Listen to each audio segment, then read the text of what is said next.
Hello అండి, నమస్తే. నేను మీ సంధ్య. వెల్కమ్ టు సంధ్యాస్ వంటల పుస్తకం. పిల్లలు స్కూల్ నుంచి రాగానే స్నాక్స్ అని అడుగుతూ ఉంటారు. చక్కగా మీరే ఇంట్లో ఇలా చేసి పెట్టండి. పిల్లలు చాలా ఇష్టంగా తింటారు. అలాగే వాళ్ళ హెల్త్కి కూడా చాలా మంచిది. బయట ఫుడ్ తినకుండా ఉంటారు. మీరు కనుక ఫస్ట్ టైం నా వీడియోస్ కనుక చూస్తున్నట్లయితే మన ఛానల్ని తప్పకుండా సబ్స్క్రైబ్ చేసుకోండి. వీడియోలోకి వెళ్దాం రండి. ముందుగా మనకి కావాల్సినంత వరకు బంగాళదుంపల్ని ఇలా మెత్తగా ఉడికించి తీసుకోవాలి. ఇలా తీసుకున్న బంగాళదుంపని ఇలా ఏదన్నా ఒక స్పూన్తో కానీ చేత్తో కానీ వీటన్నిటిని మెత్తగా మనం చేసుకోవాలి. ఇక్కడ నేను చూపిస్తున్న విధంగా బంగాళదుంపలన్నిటిని ఇలాగా చేసుకొని రెడీగా పెట్టుకోండి. తర్వాత సన్నగా కట్ చేసుకున్నటువంటి ఉల్లిపాయని, 1 టేబుల్ స్పూన్ జీలకర్ర, అలాగే చిటికెడు పసుపుని,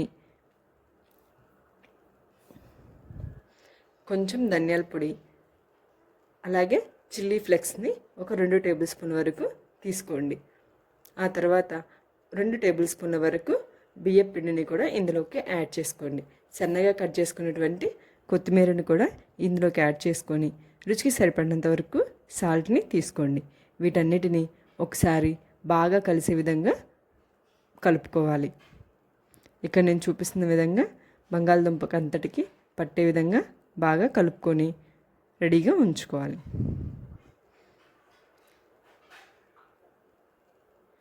ఇలా పిండి మొత్తాన్ని బాగా కలుపుకొని పక్కన పెట్టేసుకోండి. ఆ తర్వాత రస్క్ కానీ బ్రెడ్తో కానీ చేసినటువంటి బ్రెడ్ క్రమ్స్ని ఇందులోకి తీసుకోండి. దీన్ని తీసుకొని పక్కన పెట్టుకొని ఇందాక మనం కలుపుకున్నటువంటి ఈ పిండిని కొంచెం చేతులకి ఆయిల్ రాసుకొని ఒక చిన్న ముద్దలాగా తీసుకొని ఇక్కడ నేను చూపిస్తున్న విధంగా ఫింగర్కి మనకి సరిపోయేంత పొడవుగా వీటిని ఇలా రుద్దుకుంటూ మనం ఇలా పొడవుగా చేసుకోవాలి. ఆలు ఫింగర్స్ లాగా మనం ఇంత పొడవుగా చేసుకుని దాన్ని ఇందాక మనం రెడీగా పెట్టుకున్నటువంటి ఈ బ్రెడ్ క్రమ్స్లో మునిగే విధంగా ఒకసారి బాగా కలపండి. ఇలా తీసుకున్న దాన్ని సపరేట్గా ఇంకొక ప్లేట్లోకి తీసుకొని మిగిలిన పిండితో కూడా అన్నిటినీ ఇలా చేసుకొని రెడీగా పెట్టుకోండి. తర్వాత స్టవ్ మీద కళాయి పెట్టుకొని ఆయిల్ అనేది బాగా హీట్ అయిన తర్వాత మనం చేసుకున్నటువంటి ఆలు ఫింగర్స్ని ఇందులో వేసుకొని ఒక్కొక్కటిగా కొంచెం కలర్ చేంజ్ అయ్యేంత వరకు ఫ్లేమ్ అనేది మీడియంలోనే ఉంచుకొని మనం వీటన్నిటిని కలర్ చేంజ్ అయ్యేంత వరకు అటు ఇటు తిప్పుకుంటూ కాల్చుకోవాలి.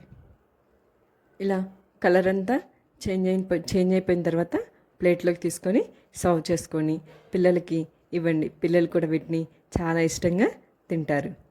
సో మీరు కూడా ఈ ఆలు ఫింగర్స్ని ట్రై చేసి ఎలా ఉందో నాకు కామెంట్ చేయండి. మీకు కనుక నచ్చినట్లయితే లైక్ చేయండి, షేర్ చేయండి. Thank you for watching.